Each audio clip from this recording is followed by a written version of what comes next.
আসসালামু আলাইকুম। সংবাদে আপনাদের সবাইকে স্বাগতম জানাচ্ছি আমি নুসরাত। শুরুতেই সংবাদ শিরোনাম।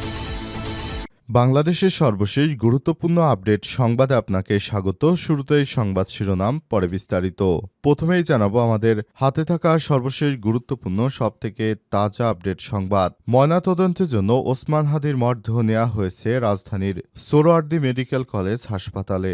ইনকিলাব মঞ্চের মুখপাত্র ও জুলাই বিপ্লবী শরীফ ওসমান হাদির মরদেহ ময়নাতদন্তের জন্য নেওয়া হয়েছে রাজধানীর সোহরাওয়ার্দী মেডিকেল কলেজ হাসপাতালে। আজ তার মরদেহ সোহরাওয়ার্দী হাসপাতালে নেওয়া হয়। এদিকে আজ দুপুর 2টায় জাতীয় সংসদ ভবনের দক্ষিণ প্লাজায় শহীদ ওসমান হাদির নামাজে জানাজা অনুষ্ঠিত হবে।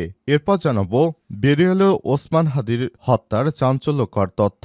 ইনকিলাব মঞ্চের মুখপাত্র জুলাই গণঅভ্যুত্থানের সম্মুখ সারির যোদ্ধা শরীফ ওসমান হাদি হত্যার মাস্টার মাইন্ডের নাম সামনে এসেছে। হত্যার নেপথ্যে ঢাকার কেরানীগঞ্জ উপজেলার সাবেক চেয়ারম্যান শাহিন আহমেদ ওরফে শাহিন চেয়ারম্যানের নাম উঠে এসেছে। এ বিষয়ে খুবই গুরুত্বপূর্ণ সংবাদ জানাবো, সঙ্গেই থাকুন।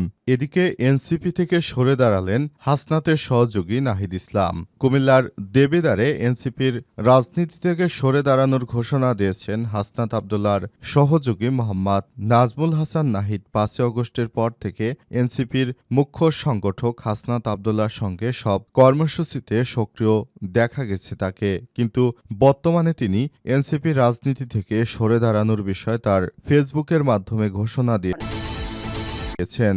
এবারে জানাবো চলমান হামলার ঘটনায় নির্বাচনকে অনিশ্চিত করার ষড়যন্ত্র চলছে বলছে বিএনপি। ইনকিলাব মঞ্চের মুখপাত্র শরীফ ওসমান হাদি হত্যাকাণ্ডের প্রতিবাদে দেশের সকল দল প্রতিবাদ করে হত্যাকারীদের বিচারের দাবি জানিয়ে চলেছে। হত্যাকারীদের গ্রেপ্তার করে বিচারের আওতায় আনতে সরকারের প্রতি চাপ সৃষ্টি করে চলেছে। এরূপ পরিস্থিতিতে এই ধরনের ন্যাক্কারজনক হামলার ঘটনা আগামী জাতীয় সংসদ নির্বাচনে তথা গণতান্ত্রিক উত্তরণের প্রক্রিয়াকে অনিশ্চিত করার ষড়যন্ত্র বলে অভিহিত করেছে বিএনপির নেতারা। এবং সর্বশেষ জানাবো হাদির জানাজা আজ কখন কোথায়। ইনকিলাব মঞ্চের মুখপাত্র শরীফ ওসমান হাদির জানাজা শনিবার 20 ডিসেম্বর দুপুর 2টায় মানিক মিয়া অ্যাভিনিউতে অনুষ্ঠিত হবে। আজ প্রধান উপদেষ্টার প্রেস উইং থেকে এই তথ্য নিশ্চিত করা হয়েছে। প্রেস উইং থেকে বলা হয়েছে শনিবার দুপুর 2টায় জাতীয় সংসদ ভবনের দক্ষিণ প্লাজায় শহীদ ওসমান হাদির জানাজা অনুষ্ঠিত হবে। এর আগে দুপুর 2:30টায় জানাজার কথা বলা হলেও সরকারের নির্দেশে জানাজার টাইম দুপুর 2টায় নির্ধারণ করা হয়েছে। প্রিয় দর্শক, এতক্ষণ শুনছিলেন সংবাদ শিরোনাম, এবারে বিস্তারিত।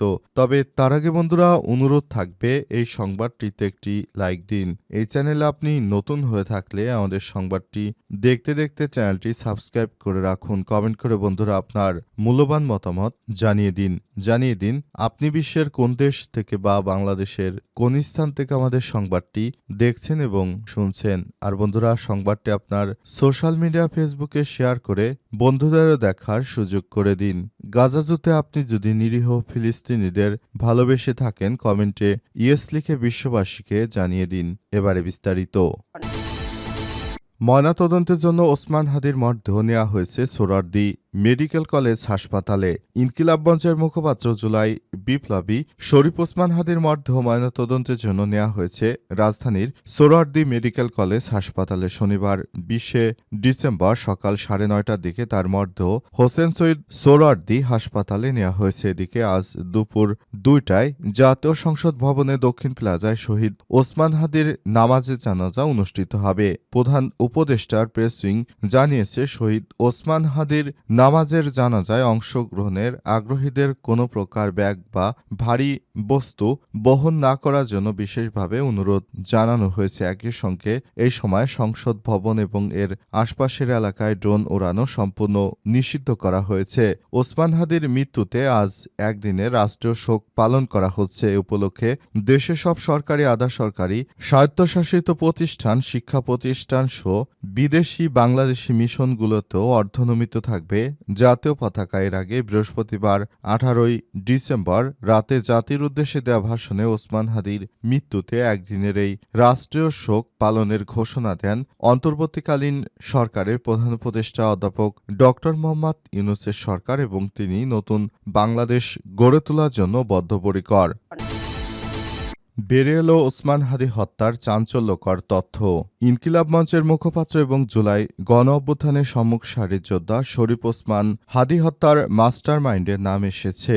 হত্যার নেপথ্যে ঢাকার কেরানীগঞ্জ উপজেলার সাবেক চেয়ারম্যান শাহিন আহমেদ ওরফে শাহিন চেয়ারম্যানের নাম উঠে এসেছে।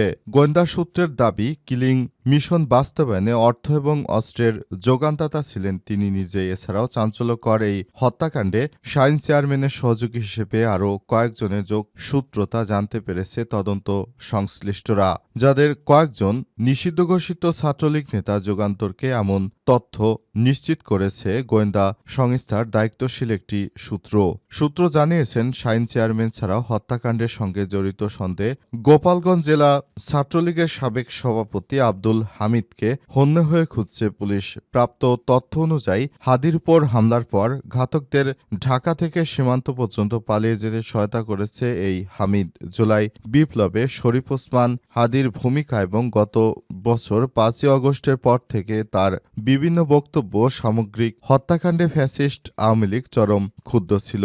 দলটি হাদিকে আওয়ামী লীগ এবং তাদের দোসরদের জন্য বড় বিপদ হিসেবে চিহ্নিত করে। এরপরও হিটলিস্টের প্রথম টার্গেট হিসেবে হাদিকে হত্যার ছক কষা হয়েছিল।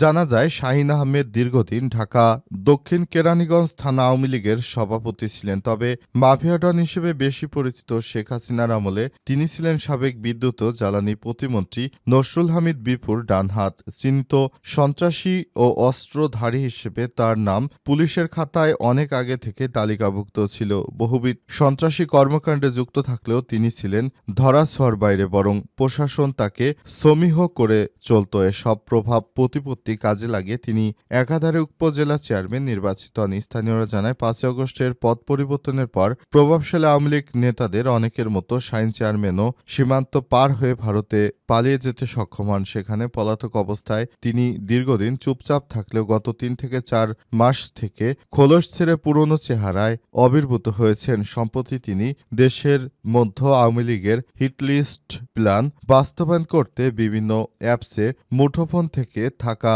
স্লিপার সেলের সদস্যদের সঙ্গে যোগাযোগ করতে শুরু করেন।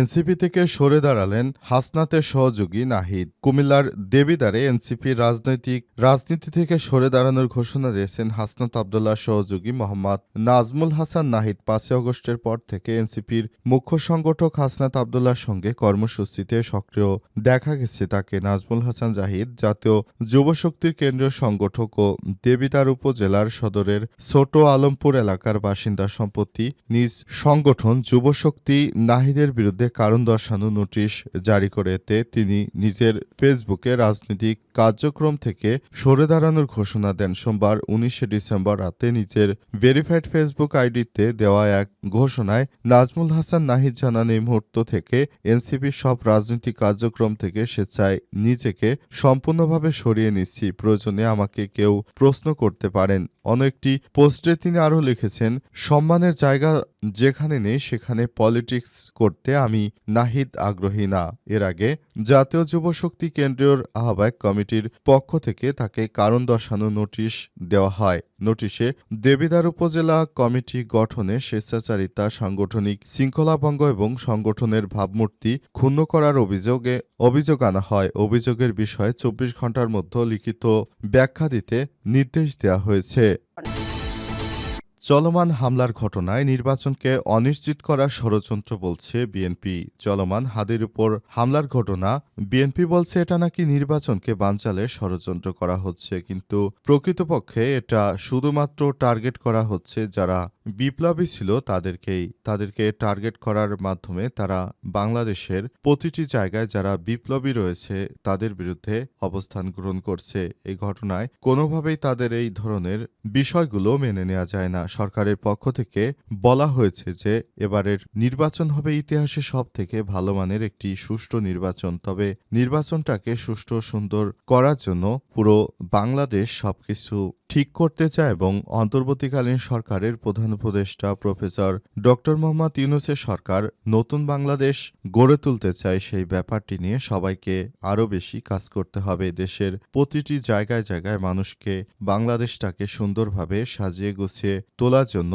দেশটাকে আমাদের সবাইকে আরও বেশি ডেভেলপ করার জন্য ভাবতে হবে শুধুমাত্র নির্বাচন নিয়ে কথা বলে বাংলাদেশের মানুষ এখনো নির্বাচন চায় কি চায় না সেই বিষয়টিও ভাবতে হবে। একটি বিপ্লবের পর বিএনপির শুরু থেকেই তাদের একটি কথা নির্বাচন হোক, কিন্তু তারেক রহমান এখনো তফসিল ঘোষণা হয়ে গেলেও দেশে ফেরত আসতে পারেনি। এই ব্যাপারটি নিয়ে বিএনপি এখন কোনো কথা বলছে না। তাদের শুধু একটাই কথা, নির্বাচন কবে হবে, নির্বাচন হচ্ছে না কেন, নির্বাচন হলে সব সমস্যা শেষ হয়ে যাবে ইত্যাদি নানা রকম কথা বলছে। তবে প্রতিনিয়ত বিএনপির চাঁদাবাজিতে অতিষ্ঠ হয়ে পড়েছে দেশের সাধারণ মানুষ। তাদের মানুষ হত্যা, চাঁদাবাজি, এমনকি সাদা পাথর ও লুটপাটের ঘটনায় পুরো দেশের মানুষ অতিষ্ঠ হয়ে পড়েছে। এখন বিএনপিকে তাই দেশের প্রতিটি মানুষ আগের মতো চোখে দেখে না, এখন তাদেরকে ঘৃণার চোখে দেখতে শুরু করেছে। রাজধানী ঢাকায় সোহাগ হত্যার ঘটনা এবং সাদা পাথর লুটপাটের ঘটনায় যেভাবে বিএনপির নাম এসেছে, এতে করে সাধারণ মানুষ যে আস্থা অর্জন করেছিল বিএনপি, সেখানে সেই আস্থা ধরে রাখতে পারেনি বিএনপির নেতারা।